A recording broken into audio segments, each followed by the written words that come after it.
Now, as you heard from the introduction, my name is Milton Crea. I was born in New Bern, North Carolina, but I was raised on the south side of Chicago in a little area called Inglewood. And I just want to spend a few minutes talking to you today because I've been doing diversity and inclusion training for about 30 years now.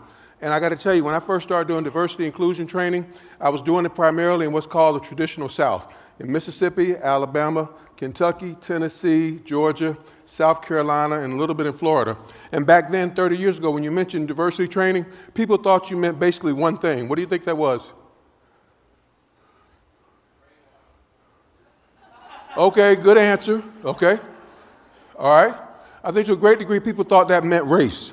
And in Georgia and Mississippi, they thought it wasn't every race, it was only two races, white and black. But then we got intelligent and realized that, you know what? Women were different from men, okay? So we thought gender was a piece. But you know, by definition, diversity is nothing more than the state, the fact, the instance of being different. And the truth is, if everybody in this room right now were white and male, would there still be differences? If everybody here was black male, would there still be differences? And so diversity is so much more than that. And I think what we have to look at today, and I heard Lee earlier when she came out, is something called cognitive diversity, which cognitive diversity is basically talking about different perspectives on things. We all have our own POV, our own point of view, or vision on something, okay?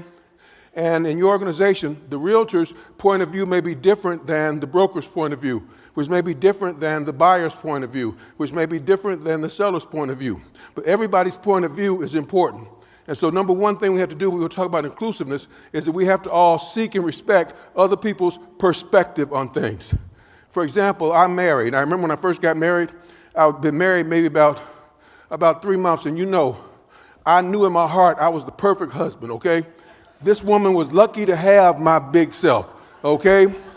When I first met her, she said I was a tall drink of water. I ain't got any shorter, so I'm still a tall drink of water. And it was interesting, though, after we'd been married about 3 months, brother, would you believe this woman came up to me and told me there was something I wasn't doing right?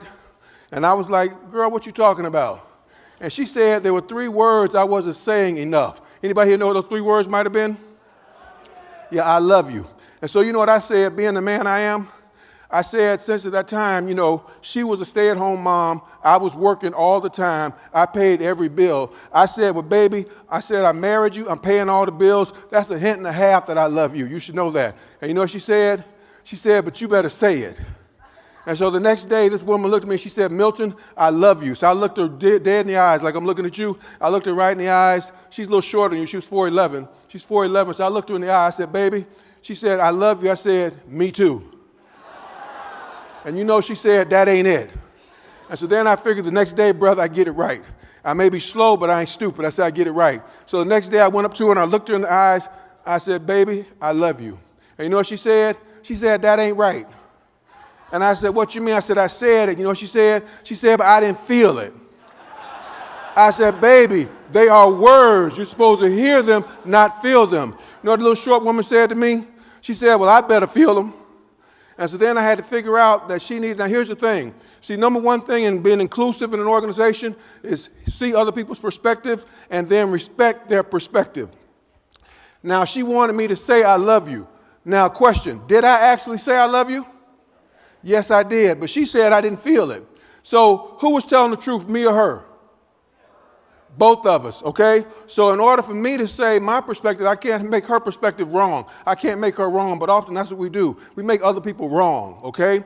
Just because their view is different from our view, and what I'm going to suggest is that we can't do that. You can't afford to make somebody else wrong because their view is different from yours. Now, a few years ago, I remember I was looking for a new house, and we had a wonderful realtor, a husband and wife team, wonderful people. And I knew the guy was wonderful. He was about 6'3".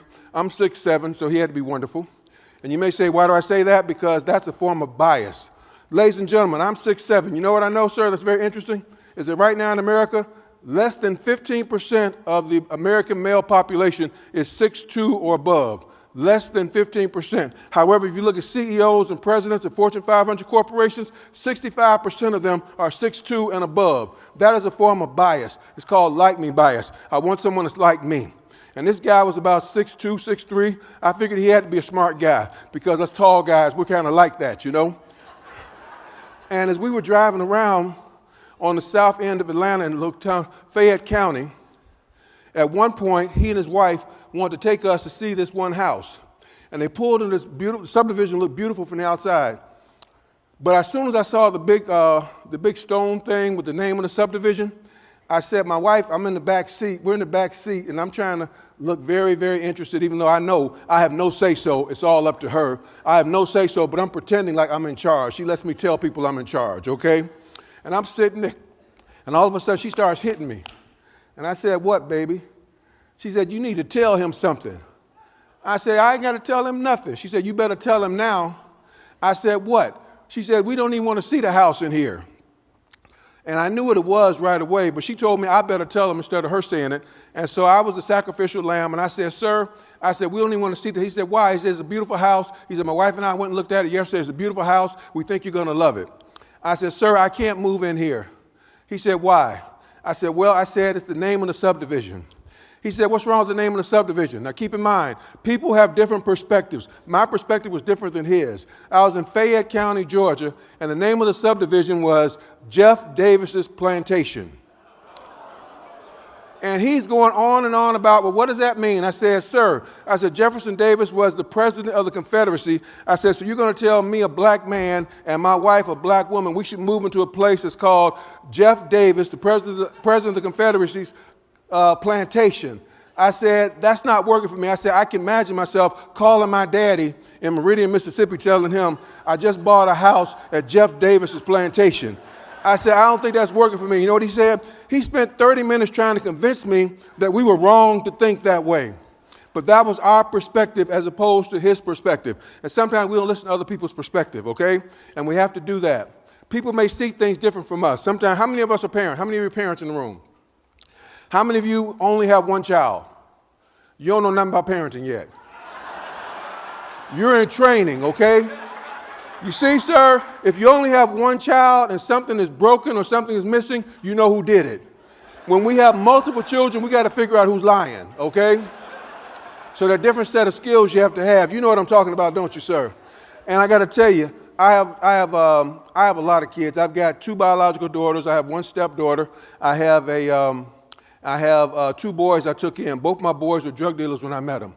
I speak to more high school kids than anybody else in the world. I met 2 boys who in high school were selling drugs, one in the Bronx, New York, one in Salisbury, North Carolina. I took them home, but before I could take them home, I had to get on the phone and call that one little short woman. And I said, baby, I met this kid. I think he can turn his life around. And she said to me, she said, she says, you think he can turn it around? I said, yes, I do. And then she asked me one more important question, okay? She said, if he gets out of line, can you take him? I was a lot younger back then. I said, yeah, baby, I can handle this. She said, well, bring him on home, okay? Because I knew what my job was, to protect the family. And that's cool. Well, you know what I'm proud to tell you? Some people meet my boys now, sir, and you know what they say to me? They say, Milt, if I met a kid like this, he lives over in Rockland, California now. They say, you know what? I'd take him home too.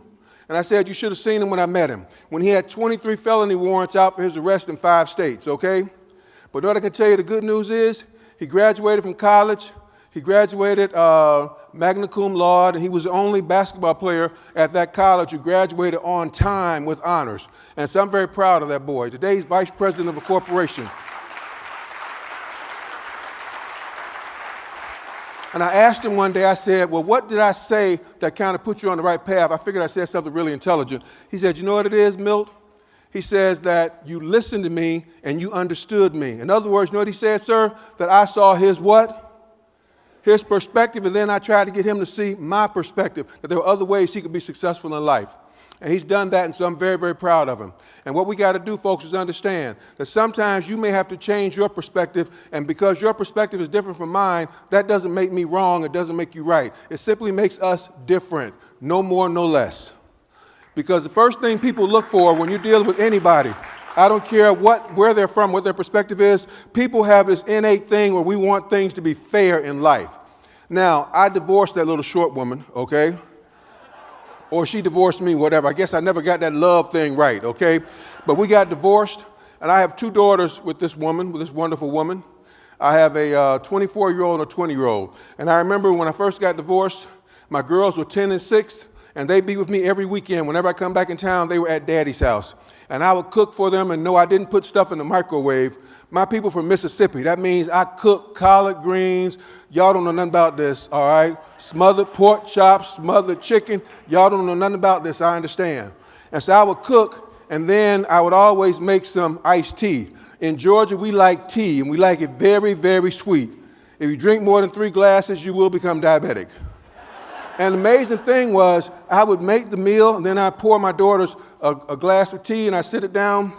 Almost every time, you know what the 6-year-old would do? She would pick up her glass of tea, ma'am, and then she'd walk over to where her sister was sitting, and she'd sit her glass down next to her sister's glass, and then she would stoop down and look at it. And if her sister had that much more tea than she did, that girl would look at me and say, Daddy, Andrea's got more than me, and that's not fair. People are always looking for fair. And I would say, being the brilliant person that I am, I would be logical and say, baby, there's a whole pitcher of tea in the refrigerator. If you want some more, you can have it. There's no limit, have as much as you want. You know what she say? She say, but Daddy, it's still not.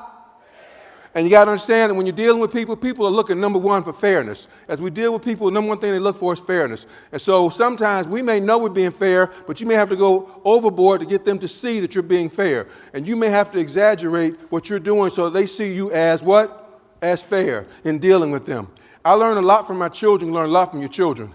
My oldest daughter, my 24-year-old daughter, when she was about 13, ma'am, she came home from school. You have children, don't you? She came home from school and she was having an issue. You know how kids are at 13. You know how girls are at 13. She came home and she was having some issues with folk at school. And so I've been a consultant and I've worked with more kids than anybody else in the world. When Nelson Mandela was president of South Africa, he invited me to come to tour South Africa to work with children in South Africa. I've spoken to more than 8 million kids around the country, did a national television series for PBS on parenting.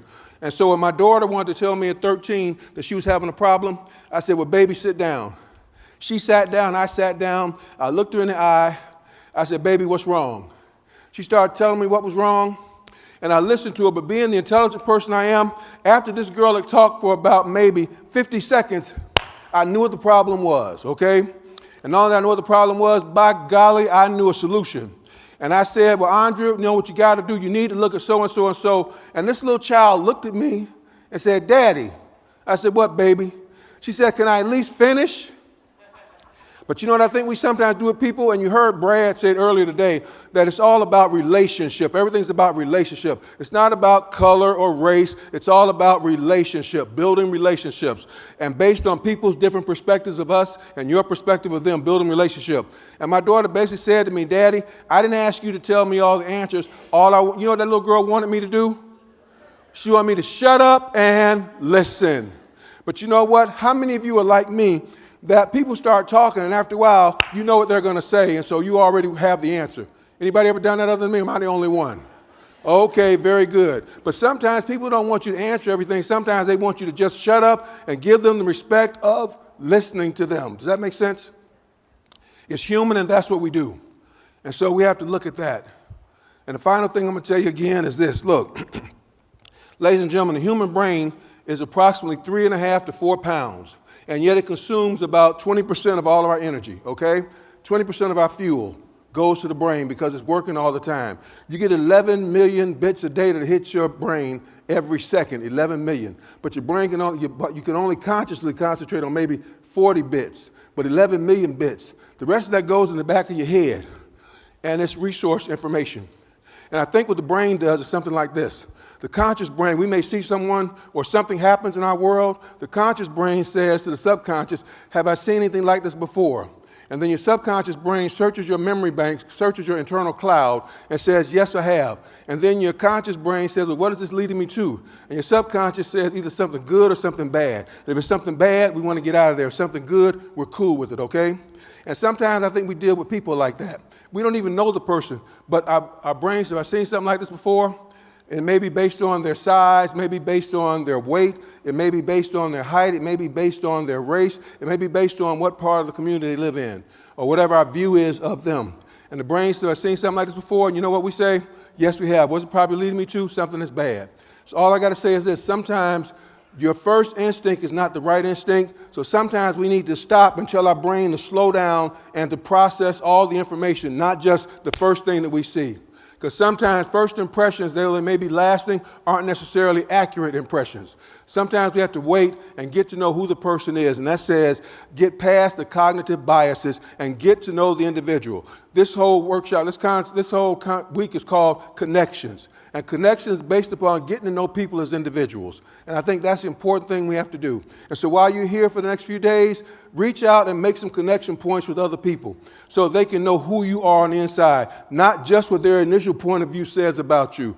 You see, when I grew up, sir, on the south side of Chicago, my point of view said that the police were my friends and they would have helped me. If I had a problem with a gang in my neighborhood, the cops would help me. You know what I'm scared of in my old neighborhood in Chicago now? Is that a lot of teenagers now, their point of view says that the cops are just as dangerous as the gangbangers. Well, you know what? I'm convinced we have to change their perspective on law enforcement. But at the same time, we got to change law enforcement's perspective on them. And I think as you walk in as a realtor, there are some folks who see you almost in the same light as a used car salesman. And that may be their perspective, that they can't trust you, you're not going to tell the truth. You have to help change their perspective by letting them see a little bit of your perspective. And how do they see that? By getting to know you as a human being. Not as a realtor, but as a human being. Does that make sense? When I work with corporations, one of the things I tell them, I work with corporations on retention and training. You know what I find a lot? When people quit, people do not quit companies. People do not quit organizations. People quit people. People quit people who are on their last dangling nerve. And so don't be the one who's on somebody's last dangling nerve. Let them get to know your perspective and who you are. And then don't try to talk them out of their perspective. Respect their difference. Respect them for who they are so they can respect you for who you are as they know you as a human being. Anyway, guys, thanks for letting me come and talk to you. Y'all take care and have a wonderful week.